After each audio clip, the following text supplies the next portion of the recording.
మీకు తెలుసా, శంబాలా అనే ఒక ప్రత్యేక ప్రదేశం. ఇక్కడ అశ్వత్థామ చిరంజీవిగా ఇంకా జీవించి ఉన్నాడు. ఈ ప్రదేశంలో ప్రజలు 4000 సంవత్సరాల పాటు జీవించగలిగారు. ఇక్కడ చింతామణి రత్నం అనే ఒక గోప్యమైన రహస్యం ఉంది. నాజీ నేత హిట్లర్ కూడా ఈ రహస్యాన్ని తెలుసుకోవాలని చాలా ప్రయత్నించాడు. ఇక్కడ ప్రజలకు కాలంలో ప్రయాణం చేయడం, టెలిపతి వంటి అద్భుతమైన సాంకేతికతలు కూడా తెలుసు. ఇది చాలా ఆశ్చర్యకరం. 2013లో టిబెట్ ప్రాంతానికి వెళ్లిన శోధకులు ఈ ప్రదేశాన్ని అధ్యయనం చేశారు. అప్పుడు వాళ్ళు గుజరాత్లో ఉన్న ఒక పాత సామ్రాజ్యాన్ని కనుగొన్నారు. ఆ సామ్రాజ్యంలో దాదాపుగా 10 లక్షల మంది నివసించేవాళ్లు. కానీ రాత్రికి రాత్రే ఈ ప్రజలు ఎటువంటి ఆధారాలు లేకుండా అంతరించిపోయారు. వాళ్ళు ఎక్కడికి వెళ్లారు, ఏమైంది, ఇవన్నీ కూడా ఇప్పటికీ రహస్యమే. ఇది శతాబ్దాలుగా శాస్త్రజ్ఞులకు ఒక సవాల్గా మారింది. ఈ సామ్రాజ్యం 13వ శతాబ్దంలో మంచుతో నిండిన నిర్జన ప్రదేశంలో స్థాపించబడింది. ఆ ప్రదేశంలో ఎవరూ జీవించలేరు అనుకున్నారు.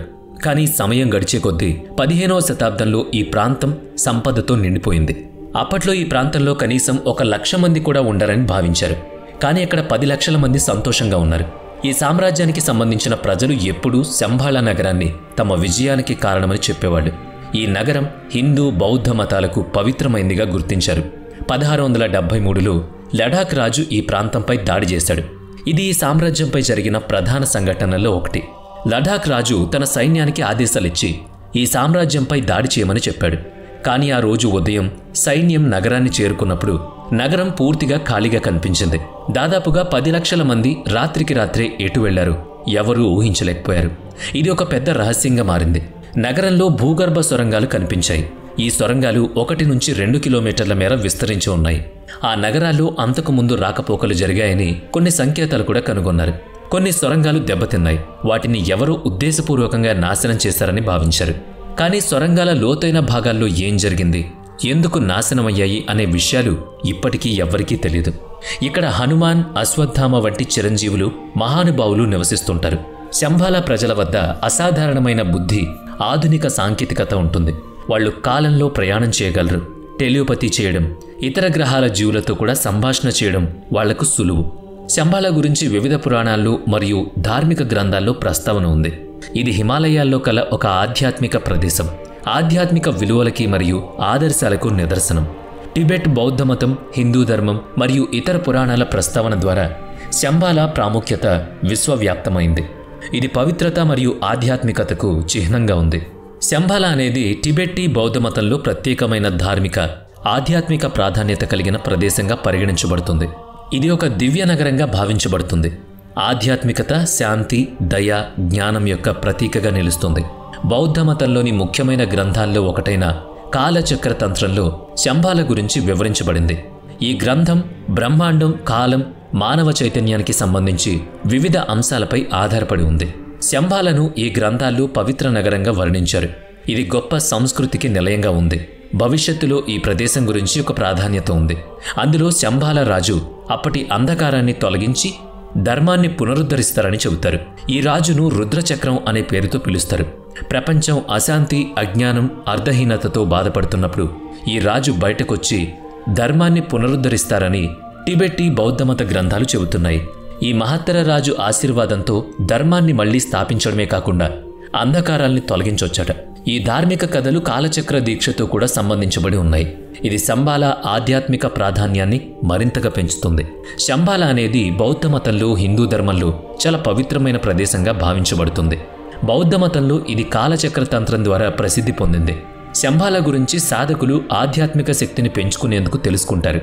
హిందూ ధర్మంలో ఇది భగవాన్ విష్ణువు చివరి అవతారం కల్కి జన్మించే స్థలంగా చెప్పబడింది. పురాణాల ప్రకారం కల్కి కలియుగం చివర్లో జన్మించి అజ్ఞానం, అహింస, దుష్టశక్తులను నాశనం చేస్తాడు. ఆయన తన చేతిలో ఒక గొప్ప కత్తి పట్టుకుని ధర్మాన్ని పునరుద్ధరిస్తారని చెబుతాడు. కలియుగం మొత్తం 32,000 సంవత్సరాల పాటు ఉంటుంది. ప్రస్తుతం మొదటి దశ నడుస్తోంది. చివరి దశలో కల్కి రాకతో సత్యయుగం ప్రారంభమవుతుంది. కల్కి భగవాన్ బ్రాహ్మణ కుటుంబంలో పుట్టి ప్రపంచానికి శాంతి తీసుకొస్తాడని నమ్మకం. ఈ కథ ప్రకారం కల్కి అవతారం ధర్మాన్ని తిరిగి స్థాపించి సత్యయుగాన్ని ప్రారంభిస్తారు. శంబాలా గ్రామం ఈ కారణంగా పవిత్ర ప్రదేశంగా భావించబడుతోంది. ఇది ధర్మం, శాంతి కోసం ఒక ప్రేరణగా నిలుస్తోంది. శంబాలా అన్వేషణ కోసం చరిత్రలో ఎన్నో సాహసిక ప్రయాణాలు, పరిశోధనలు జరిగాయి. కానీ ఈ ప్రయాణాల్లో ఎవరూ పూర్తి విజయాన్ని సాధించలేదు. కొంతమంది పరిశోధకులు శంబాలా రహస్యాన్ని గురించి కొన్ని సంకేతాలు చూసినట్లు పేర్కొన్నారు. శంబాలను కనుగొనడానికి హిమాలయాల పొడవుపై పర్వతాలు, కష్టమైన మార్గాలు, టిబెట్ లోపలున్న అజ్ఞాన ప్రదేశాలు, వీటి మీద కూడా ప్రయాణించారు. 1920 దశకంలో రష్యన్ చిత్రకారుడు, రచయిత నికోలస్ రోరిర్ శంబాలా అన్వేషించగా పెద్ద యాత్రను ప్రారంభించాడు. ఆయన టిబెట్ లోపల చాలా ప్రమాదకరమైన మార్గాలు, పర్వత ప్రాంతాలు, రహస్యమైన ప్రాంతాల్లో అన్వేషించాడు. ఆయన ప్రయత్నం చాలా ప్రాచీన ధార్మిక పవిత్ర ప్రదేశాలకు చెందిన కథలను వెలుగు చూసింది. ఆయన శంబాలా కేవలం భౌతిక ప్రదేశం మాత్రమే కాదు, ఒక ఆధ్యాత్మిక మార్గమని నిరూపించాడు. ఆకాశంలో ఒక ప్రత్యేకమైన వస్తువు కనిపించడం ద్వారా ఆయనకు ఇది రహస్యమైన ప్రదేశమని భావించాడు. శంబాలా రహస్యం ప్రతి ఒక్కరికి అందుబాటులో ఉండదు.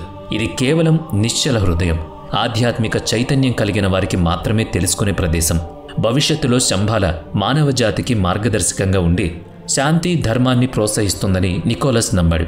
ఈ ప్రదేశం ఆధ్యాత్మికతకు, శక్తికి, జ్ఞానానికి ప్రతీకగా నిలుస్తుంది. శంబాలా రహస్యాలను కనుగొనడం చాలా ఆసక్తికరమైన విషయం. చింతామణి అనే ఒక రహస్య మణి అసాధారణ శక్తులతో నిండి ఉంది. ఇది మానవ వికాసానికి ఉపయోగపడుతుందని నమ్మకం. దీంతోపాటు ఉత్తరాఖండ్లో చమోలీ జిల్లాలో రహస్యంగా ఉన్న రూప్కుండ్ అనే సరస్సు ఉంది. దీన్ని కంకళాల సరస్సు అంటారు. ఇది సముద్ర మట్టానికి 16,500 అడుగుల ఎత్తులో ఉంది. ఈ సరస్సు మనిషి కంకాళాలతో నిండి ఉంది. ఇది ఒక విచిత్రమైన రహస్యం. ఈ సరస్సులో 800 కంటే ఎక్కువ కళేబరాలుంటాయి. శాస్త్రవేత్తలు ఈ కంకాళాలు ఎప్పుడు, ఎలా అక్కడికొచ్చాయో తెలుసుకునే ప్రయత్నం చేసినా ఉపయోగం లేకుండా పోయింది. రూప్కుండ్ సరస్సులో కనుగొన్న కంకాళాలు వివిధ కాలాల్లో మరణించిన వారిగా భావిస్తారు. కొన్ని కంకాళాల్లో తల ఎముకలు విరిగిపోయాయి. దీనివల్ల ఆ వ్యక్తులు హత్యకు గురయ్యారా అనే అనుమానం కలుగుతుంది. DNA పరీక్షల ద్వారా ఈ కంకాళాల్లో కొంతమంది దక్షిణాసియా, చైనా, కొరియా ప్రాంతాలకు చెందినవారని తెలిసింది. మరికొంతమంది ఈ కంకాళాలను శంబాలా రహస్యంతో అనుసంధానించారు. కొందరి నమ్మకాల ప్రకారం శంబాలా రక్షకులు ఈ తీరయాత్రికులను చంపి సరస్సులో పడేశారని చెప్తారు. యతి అనే ఒక రహస్య ప్రాణి ఈ హత్యలకు కారణమని కూడా చెబుతూ ఉంటారు. ఇక 1930 చివర్లో నాజీ నాయకుడు హిట్లర్ శంబాలాను కనుగొనడానికి ఒక పరిశోధన ప్రారంభించాడు. నాజీలు శంబాలాలో గుప్త శక్తులు, ప్రత్యేక జ్ఞానం దాగి ఉందని నమ్మారు. 1938లో నాజీలు టిబెట్లో పరిశోధన మొదలుపెట్టారు. అధికారికంగా ఇది టిబెట్ భౌగోళికం, సంస్కృతిని అధ్యయనం చేయడానికి ఉన్న అసలు లక్ష్యం శంబాలా రహస్యం తెలుసుకోవడమే. హిట్లర్ శంబాలాను అద్భుత శక్తులు, సాంకేతికతల నిలయంగా భావించాడు. ఈ అన్వేషణ శంబాలా రహస్యాలను మరింత ఆసక్తికరంగా మార్చింది. ఇది ఇప్పటికీ ప్రపంచాన్ని ఆకర్షిస్తూ ఆధ్యాత్మికతకు సంబంధించిన ప్రాముఖ్యతను చాటుతోంది. నాజీలు శంబాలా గురించి విస్తృతంగా అన్వేషించారు. వాళ్ళు శంబాలాలో దాగి ఉన్న ఆధ్యాత్మిక శక్తులు, పురాతన సాంకేతికతలను కనుగొని మహాశక్తిగా మారాలనుకున్నారు. కానీ ఈ అన్వేషణలు ఎక్కడా పూర్తిగా విజయం సాధించలేదు. ఎందుకంటే నాజీ సైన్యం శంబాలాను కనుగొనలేకపోయింది. వారి ప్రయత్నాలు విఫలమయ్యాయి. నాజీ శంబాలా గురించి కొన్ని గుప్త సమాచారం సేకరించి దాన్ని ప్రపంచం నుంచి దాచిపెట్టింది. ఇది చాలామంది అనుమానిస్తున్న విషయం. శంబాలా గుప్తమైన సాంకేతికతలు, శక్తుల గురించి మరింత తెలుసుకోవాలని ఆసక్తి ఉంటుంది. ఈ ప్రదేశం అనేక రహస్యాలతో నిండి ఉంది. ఇంకా ఎన్నో ప్రశ్నలు కూడా. శంబాలా యొక్క ఉన్నత సంస్కృతి, దానిలో ఉన్న సాంకేతికతల గురించి తెలుసుకోవడం భవిష్యత్తులో మరింత రహస్యాలను వెలుగులోకి తెచ్చే అవకాశం ఉంది. శంబాలా అనేది ఒక పురాతన రహస్య ప్రదేశం. ఇది ఆధ్యాత్మిక, అత్యుత్తమ సాంకేతికతతో కూడుకున్నది. శంబాలా ప్రజలు ఇతర గ్రహాలకు కూడా ప్రయాణాలు చేసినట్లు టిబెట్ గ్రంథాలు చెబుతున్నాయి. ఈ రహస్యాలన్నీ శంబాలా నగరాన్ని ఇంకా ఆసక్తికరంగా మారుస్తున్నాయి. శంబాలా యొక్క రహస్యమైన అంశాల్లో ఒకటి అమృతం. ఇది వారిని వృద్ధాప్యాన్ని ఆపగల సామర్థ్యాన్ని కలిగిస్తుంది. ఈ అమృతం కారణంగా వాళ్ళు 1000 సంవత్సరాలు జీవించగలుగుతారు. శంబాలా ప్రజలు యోగాలో నిపుణులు. వాళ్ళు తమ భావోద్వేగాలపై పూర్తి నియంత్రణ కలిగి ఉండేవాళ్ళు. వారి ప్రత్యేక చికిత్సా పద్ధతులు, శక్తులు శరీరాన్ని ఆరోగ్యంగా ఉంచడంలో దోహదపడతాయి. శారీరక ఆరోగ్యం మెరుగుపడితే 1000 సంవత్సరాలు పైగా జీవించుండొచ్చట. శంబాలా సంస్కృతి, సాంకేతికత ఇప్పటికీ రహస్యమే. చింతామణి రత్నం శక్తులను, విమానాలను, ఇతర శక్తివంతమైన వనరులను ఉపయోగించుకునేవారనేది ఒక విశ్వాసం. ఈ విశ్వాసం ఇప్పటికీ మనిషి కుతూహలానికి కారణమవుతోంది. ప్రాచీన గ్రంథాల్లో శంబాలా గురించి ఒక గొప్ప కమల పువ్వు వంటి నిర్మాణంగా వర్ణించబడింది. ఈ సామ్రాజ్యం 8 పర్వత శ్రేణుల మధ్య చుట్టుముట్టి ఉంటుంది. ఈ పర్వతాల మధ్య శంబాలా నదులు ప్రవహిస్తూ ఈ ప్రదేశానికి జీవాన్ని ఇస్తున్నాయని నమ్ముతారు. శంబాలా రాజధాని పర్వతాలపై పై భాగంలో ఉంటుంది. ఇక్కడ పలు చోట్ల బంగారం, వెండి, రత్నాలతో రూపొందించిన మహళ్లు కూడా ఉన్నాయి. నీలమణి, ముత్యాలు వంటి ఖరీదైన రాళ్లతో పొదిగి ఉన్నాయి. శతాబ్దాలుగా ఈ ప్రదేశం గురించి అనేక కథలు, శాస్త్రాలు చెప్తున్నాయి. శంబాలా నిజమైన ఉనికి ఇంకా ఒక గొప్ప రహస్యంగా మిగిలే ఉంది.